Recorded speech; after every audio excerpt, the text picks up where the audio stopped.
Okay, fourth time is the charm, right? All right, let's talk about Seiu Ito and the 100-year-old Shibari photograph. And as you can imagine, the man responsible for this photograph is a pretty extreme character. And that requires a lot of unpacking. But where do we start other than the facts and the timeline? So let's start with the timeline.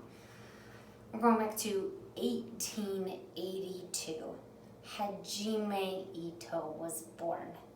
By the time he was 5 years old, people were noticing his artistic ability. By the time he was 8, he was an artist's apprentice.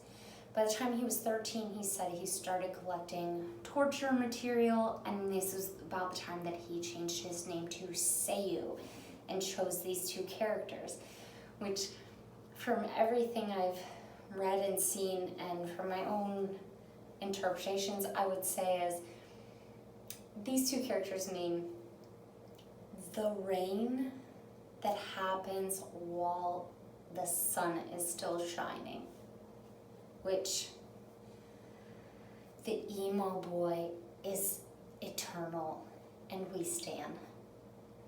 But anyway, so Seiu went on engaging in various art forms, from metal engraving to illustrating for newspapers for a very long time. And it wasn't until he was about 27, 28 that he married his first wife, whose name is not known. And then about the time he was 34, he met his first model that he started a BDSM relationship with, and her name was Kaneo Sasaki. And she's a person of her own notoriety a little bit. And from what I gathered, that relationship didn't end well. He was a bit heartbroken, but soon after he met Kisei Sahara and her little sister. And that was about 1919. And soon after he met her, he divorced his wife and married Kisei.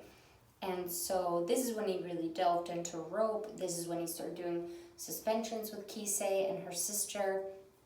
And then in 1921, Kisei was in her 9th month of pregnancy, which is the moment the infamous photo happened. So this photograph was very Japanese fashion. It later became known as Rengetsu Bishin Sakusatsuri no Shashin, which pretty much literally translates to a beautiful woman in her 9th month of pregnancy hung upside down. But really, he was just taking these photographs for his own reference, for his drawings and paintings and illustrations. So he just hung on to these, but he carried on, and him and Kisei also made the very famous series of photographs known as the snow tortures. And then in 1926, Seiu loaned the photograph to one of his friends, and without telling him, this friend had the photograph published in the local hentai publication. And at that point, Seiu kind of blew up and started garnering attention from his fellow kinksters and also from the Japanese government. And he carried on publishing his illustrations, his paintings, and then not long after, him and Kisei separated, and he married his third wife, who very quickly became very, very, very mentally ill, and it was said that Seiu Ito became destitute, paying for his wife's mental care.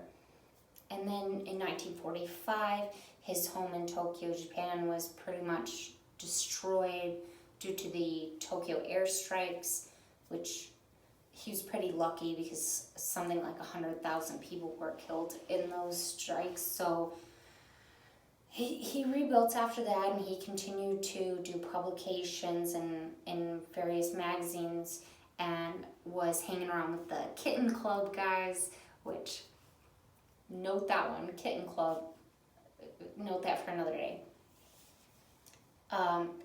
Yeah, so he carried on making a name for himself, battling the Japanese government about censorship.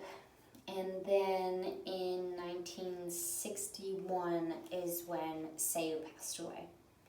And then his legacy doesn't end there, because in 1977, a friend of his who had spoken to him many times about doing a film about his relationship with Kisei and the infamous photographs, he finally made that movie. And that movie is called Beauty's Exotic Dance Torture exclamation point. And that leaves us at the point where we can start unpacking the rest of it. So I'll leave it there. I think I said everything I need to say. So, peace.